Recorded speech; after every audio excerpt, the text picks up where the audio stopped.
स्वागत है आपका हमारे चैनल स्टूडेंट हब पर। राजस्थान जीके के बेहद 50 महत्वपूर्ण प्रश्न हमारे चैनल पर डेली के अपलोड किए जाते हैं और आप इन 50 प्रश्नों में कितने प्रश्न सही करते हैं ये वीडियो के एंड में कमेंट में ज़रूर बताएं। बिना किसी देरी के शुरू करते हैं वीडियो। राजस्थान की सर्वाधिक सीमा किस राज्य से लगती है? गुजरात, उत्तर प्रदेश, हरियाणा, मध्य प्रदेश। तो जो राजस्थान राज्य है वह 5 राज्यों के साथ अपनी अंतर्राज्यीय सीमा साझा करता है। इनमें सर्वाधिक सीमा किस राज्य से लगती है? तो इस प्रश्न का राइट आंसर होगा ऑप्शन नंबर 4, मध्य प्रदेश के साथ सर्वाधिक सीमा साझा करता है। और यह सीमा कितनी है? यह सीमा है 1600 किलोमीटर। इसके बाद है प्रश्न नंबर 2, राजस्थान का न्यूनतम अंतर्राज्यीय सीमा बनाने वाला जिला कौन सा है? जो राजस्थान राज्य है वह 5 राज्यों से सीमा साझा करता है और राजस्थान के 25 ऐसे राज्य हैं जो या तो अंतर्राज्यीय सीमा बनाते हैं या फिर अंतर्राष्ट्रीय सीमा बनाते हैं। इनमें सबसे कम सीमा बनाने वाला राज्य जिला कौन सा है? तो ऑप्शन है हमारे पास धौलपुर, भीलवाड़ा, उदयपुर, बाड़मेर। तो इस प्रश्न का जो राइट आंसर होगा वो होगा ऑप्शन नंबर 4, बाड़मेर जिला सबसे कम अंतर्राज्यीय सीमा बनाता है। इसके बाद है प्रश्न नंबर 3, एकीकरण के समय राजस्थान की क्षेत्रफल की दृष्टि से सबसे बड़ी रियासत कौन सी थी? जब राजस्थान का एकीकरण हुआ उस समय जो क्षेत्रफल की दृष्टि से सबसे बड़ी रियासत कौन सी थी? 4 ऑप्शन है हमारे पास, बीकानेर, जोधपुर, जयपुर या फिर मेवाड़। तो इस प्रश्न का जो राइट आंसर है वो है ऑप्शन नंबर 2, जोधपुर रियासत क्षेत्रफल की दृष्टि से सबसे बड़ी रियासत थी। इसके बाद प्रश्न नंबर 4, एकीकरण के समय जोधपुर के शासक कौन थे? जो सबसे बड़ी रियासत थी क्षेत्रफल में जोधपुर, उसके शासक कौन थे एकीकरण के समय?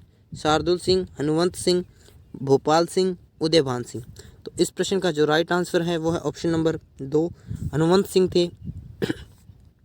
और जो शार्दुल सिंह थे ये बीकानेर के शासक थे, बीकानेर। और भोपाल सिंह मेवाड़ के शासक थे और जो उदयभान सिंह हैं वो धौलपुर के शासक थे, धौलपुर। इसके बाद प्रश्न नंबर 5 पर चलते हैं। एकीकरण के समय राजस्थान की सबसे अमीर रियासत कौन सी थी? जब राजस्थान का एकीकरण हुआ उस समय राजस्थान की सबसे अमीर रियासत कौन सी थी? जोधपुर, जयपुर, भरतपुर या फिर बीकानेर। जो इस प्रश्न का जो राइट आंसर है वो है ऑप्शन नंबर 4, बीकानेर रियासत सबसे बड़ी रियासत थी, सबसे अमीर रियासत थी। इसके बाद है प्रश्न नंबर 6, राजस्थान के किन जिलों में एक भी नदी नहीं बहती? तो यहाँ पर हमारे सामने 4 ऑप्शन दिए गए हैं। इनमें से कौन से 2 जिले हैं जिनमें एक भी नदी नहीं बहती? पहला ऑप्शन है बीकानेर और चूरू, दूसरा ऑप्शन है जयपुर, कोटा, उदयपुर, चित्तौड़गढ़, भरतपुर, धौलपुर। तो इस प्रश्न का जो राइट आंसर है वो है ऑप्शन नंबर 1, बीकानेर और चूरू राजस्थान के 2 ऐसे जिले हैं जिनमें एक भी नदी नहीं बहती। प्रश्न नंबर 7, क्षेत्रफल की दृष्टि से राजस्थान का जैसलमेर के बाद दूसरा सबसे बड़ा जिला कौन सा है? तो जो राजस्थान का क्षेत्रफल की दृष्टि से सबसे बड़ा जिला है जैसलमेर। इसके बाद पूछा गया है इसके बाद दूसरा सबसे बड़ा जिला कौन सा है? तो ऑप्शन है हमारे पास बीकानेर, जोधपुर, बाड़मेर या फिर श्रीगंगानगर। तो इस प्रश्न का राइट आंसर है ऑप्शन नंबर 3, बाड़मेर जिला दूसरे स्थान पर है क्षेत्रफल की दृष्टि से। प्रश्न नंबर 8, गंगा रिसाला क्या है? घोड़ों की सेना, ऊँटों की सेना, हाथियों की सेना या फिर बैलों की सेना। तो इस प्रश्न का जो ऑप्शन नंबर 2 है वो सही है, ऊँटों की सेना है गंगा रिसाला। और जो महाराजा गंगा सिंह थे, महाराजा गंगा सिंह,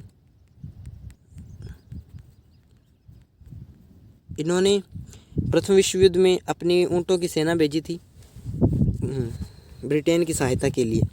उसे क्या कहा गया था? उसे कहा गया था गंगा रिसाला। इसके बाद है प्रश्न नंबर 9, खेजड़ी वृक्ष के फूलों को क्या कहा जाता है?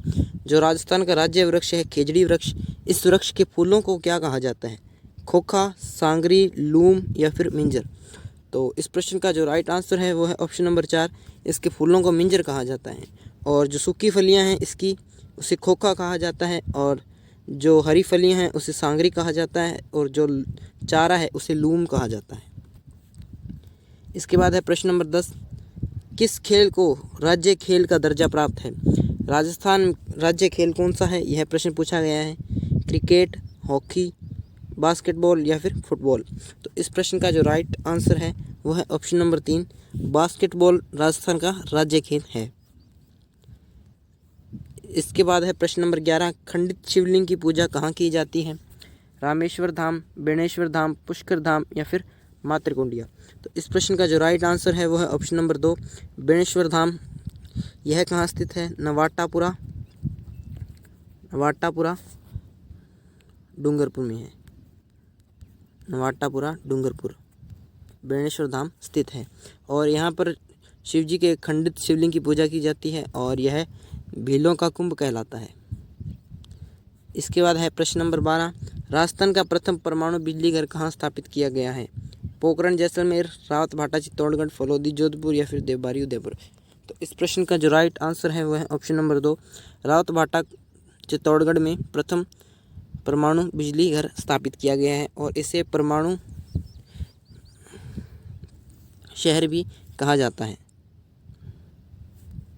इसके बाद है प्रश्न नंबर 13, उदय सागर झील से निकलने के बाद, सॉरी दोस्तों, यहाँ पर आयड़ नदी था, आयड़ नदी का नाम किस में परिवर्तित हो जाता है? गंभीरी नदी, बेड़च नदी, काली सिंध नदी या फिर परवन नदी।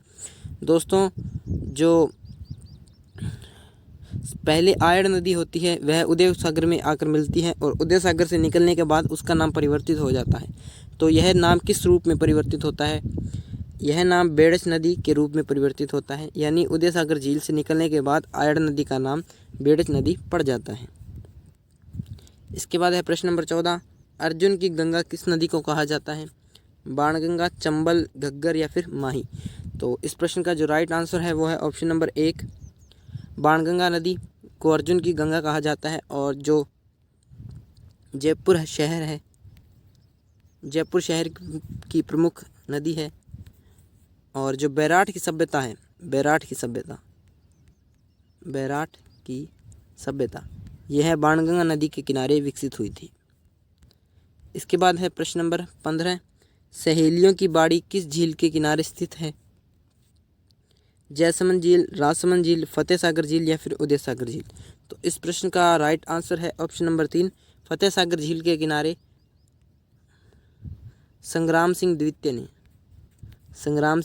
द्वितीय ने सहेलियों की बाड़ी का निर्माण करवाया था।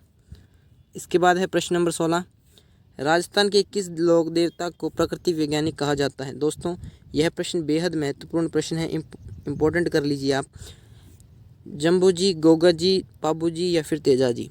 राजस्थान के जो लोक देवता हैं वो अपने चमत्कारों से दुनिया को प्रभावित करते रहे, लेकिन जो राजस्थान के एकमात्र ऐसे लोक देवता हुए हैं जो प्रकृति वैज्ञानिक कहे जाते थे और जो प्रकृति संरक्षण के लिए अग्रणी थे, तो वो कौन से हैं? वो है ऑप्शन नंबर 1, जम्बो जी हैं। जम्बो जी विष्णुई संप्रदाय के प्रवर्तक माने जाते हैं और ये राजस्थान के ऐसे देवता हैं जिन्हें प्रकृति वैज्ञानिक कहा जाता है। इसके बाद है प्रश्न नंबर 17, बीकानेर जिला किस विद्युत वितरण केंद्र के अधीन आता है? जोधपुर विद्युत वितरण निगम, अजमेर विद्युत वितरण निगम, जयपुर विद्युत वितरण निगम या फिर इनमें से कोई नहीं। दोस्तों, जो राजस्थान में विद्युत वितरण के केंद्र हैं वो 3 केंद्र हैं मुख्यतः, और जो जोधपुर विद्युत वितरण है इसमें 10 जिले आते हैं, 10 जिले, और अजमेर विद्युत वितरण में 11, जयपुर विद्युत वितरण में 12 जिले आते हैं। इस प्रकार टोटल 33 जिले 3 विद्युत वितरण के अधीन आते हैं और जो बीकानेर जिला है यह जोधपुर विद्युत वितरण निगम के अंडर में आता है, इसलिए इस प्रश्न का जो राइट आंसर है वह है ऑप्शन नंबर 1। इसके बाद चलते हैं अगले प्रश्न पर। राजस्थान में प्रथम रेलगाड़ी आगरा फोर्ट जयपुर से बांदीकुई दौसा के मध्य चलाई गई, यह रेलगाड़ी कब चलाई गई? दोस्तों, राजस्थान में प्रथम रेलगाड़ी चलाई गई थी वह आगरा फोर्ट जयपुर से बांदीकुई दौसा के बीच में चलाई गई थी। यह रेलगाड़ी कब चलाई गई थी? 4 ऑप्शन हैं हमारे पास, 1885 में, 1874 में, 1835 में या फिर 1868 में। तो इस प्रश्न का राइट आंसर क्या है हमारे पास? वो है ऑप्शन नंबर 2, 1874 में प्रथम रेलगाड़ी चलाई गई थी। इसके बाद है प्रश्न नंबर 19, राजस्थान में सबसे कम वर्षा वाला जिला कौन सा है? चूरू, श्रीगंगानगर, जैसलमेर या फिर जोधपुर। राजस्थान में सबसे कम वर्षा किस जिले में होती है? तो है इस प्रश्न का right answer option number 3, Jaisalmer में सबसे कम वर्षा होती है और यह न्यूनतम आर्द्रता वाला जिला है। प्रश्न नंबर 20, राजस्थान में शीत ऋतु में होने वाली वर्षा क्या कहलाती है? मैंगो शावर, चेरी ब्लॉसम, महावट झर। दोस्तों इसमें जो ऑप्शन नंबर 3 है वह भूलवश मावट लिखा गया है, यहाँ पर मावट आना था, मावट आना था। तो इस प्रश्न का जो राइट आंसर है वो यही है दोस्तों, मावट कहते हैं राजस्थान में शीत ऋतु में होने वाली वर्षा को। यह रबी की फसल के लिए बेहद महत्वपूर्ण फसल है। इसके बाद है प्रश्न नंबर 21, राज्य में वर्षा के कम होने का प्रमुख कारण क्या है? दोस्तों राजस्थान में वर्षा बहुत कम होती है, तो इसका प्रमुख कारण क्या है? वनों का विनाश, जलवायु परिवर्तन, राज्य के अधिकांश भागों में दशाओं का विस्तार और अरावली का मानसून की दिशा में समांतर होना। तो इस प्रश्न का जो राइट आंसर है वह है ऑप्शन नंबर 4, अरावली का मानसून की दिशा के समांतर होना। इसके बाद है प्रश्न नंबर 22, राज्य में मावट से किन फसलों को लाभ पहुंचता है? दोस्तों मावट वर्षा मैंने आपको अभी बताई थी, शीत ऋतु में होने वाली वर्षा को मावट कहा जाता है और यह प्रश्न इम्पोर्टेंट है, एग्ज़ाम के लिए बेहद महत्वपूर्ण प्रश्न है दोस्तों। मावट से संबंधित प्रश्न एग्ज़ाम में ज़रूर पूछा जाता है। खरीफ, जायद, रबी या फिर व्यापारिक। तो मावट की वर्षा रबी की फसल के लिए बेहद महत्वपूर्ण है। इस प्रश्न का जो राइट आंसर है वह है ऑप्शन नंबर 3। इसके बाद है प्रश्न नंबर 23, जल महलों की नगरी किसे कहा जाता है? राजसमंद, अजमेर, डीग, भरतपुर या फिर बूंदी। तो इस प्रश्न का जो राइट आंसर है वह है ऑप्शन नंबर 3, डीग भरतपुर को जल महलों की नगरी के नाम से जाना जाता है। इसके बाद है प्रश्न नंबर 24, निम्नलिखित में से कौन सी झील खारे पानी की नहीं है? दोस्तों यहाँ पर 3 झीलें आपको खारे पानी की बताई गई हैं और एक झील ऐसी है इनमें से जो खारे पानी की नहीं है। तो पहली है सांबर झील, डीडवाना झील, पंचपदरा झील या फिर आना सागर झील। तो इस प्रश्न का राइट आंसर है वो है ऑप्शन नंबर 4, आना सागर झील खारे पानी की झील नहीं है और जो ऊपर की 3 झीलें हैं ये खारे पानी की मुख्य झीलें हैं। सांबर झील राजस्थान की सबसे बड़ी खारे पानी की झील है और पंचपदरा झील का नमक सर्वाधिक जो उत्कृष्ट नमक है वो है और डीडवाना झील का नमक खाने योग्य नहीं है। इसके बाद चलते हैं प्रश्न नंबर 25 पर, राज्य के किस जिले में नदियों की संख्या सबसे अधिक है? दोस्तों राजस्थान में सर्वाधिक नदियों वाला जिला कौन सा है?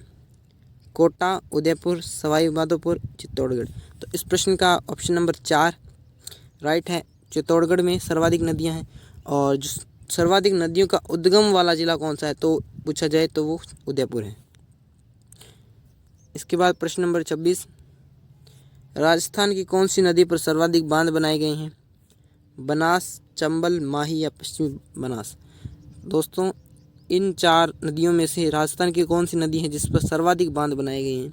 तो राजस्थान की साल भर बहने वाली नदी है और राजस्थान की कामधेनु कहा जाता है, उसे हिंट दे दिया है आपको।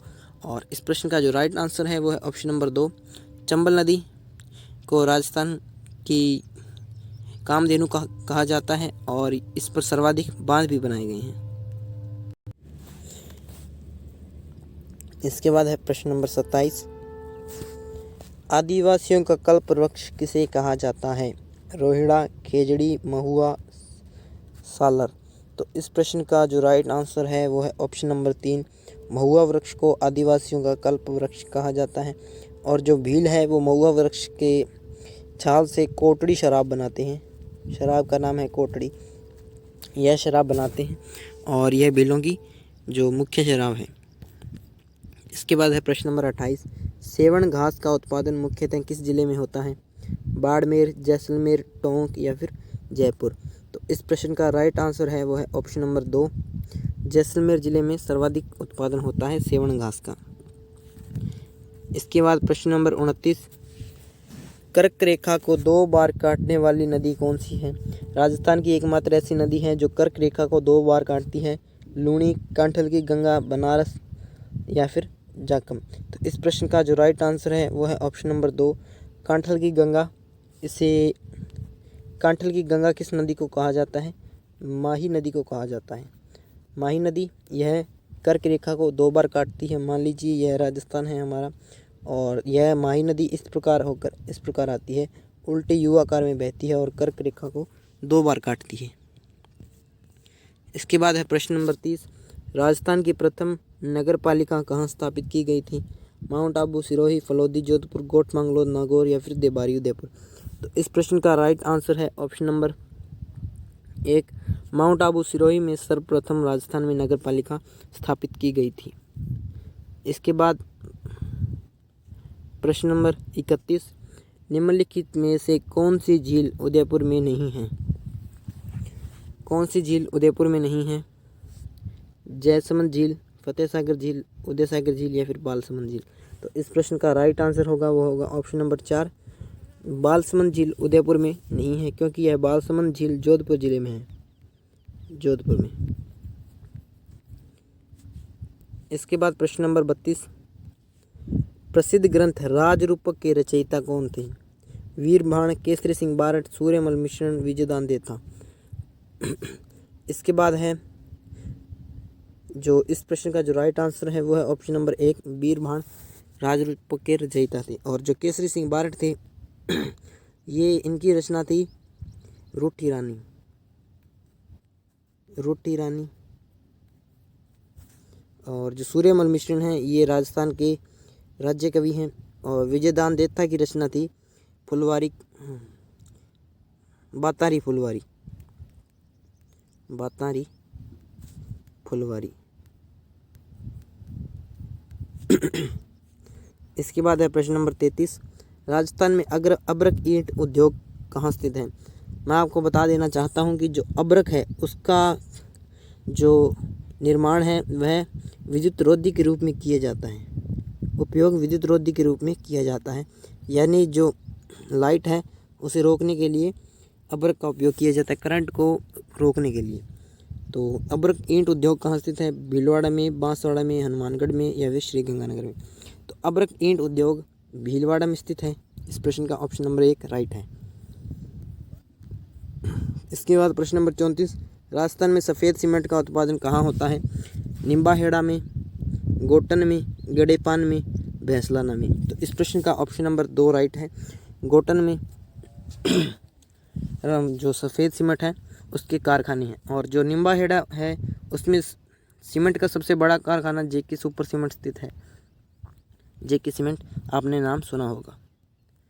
इसके बाद प्रश्न नंबर 35, रेशम का कीड़ा किस वृक्ष की पत्तियों पर पाया जाता है? रेशम का कीड़ा किस वृक्ष की पत्तियों पर पाया जाता है? आम, शहतूत, नीम या फिर जामुन।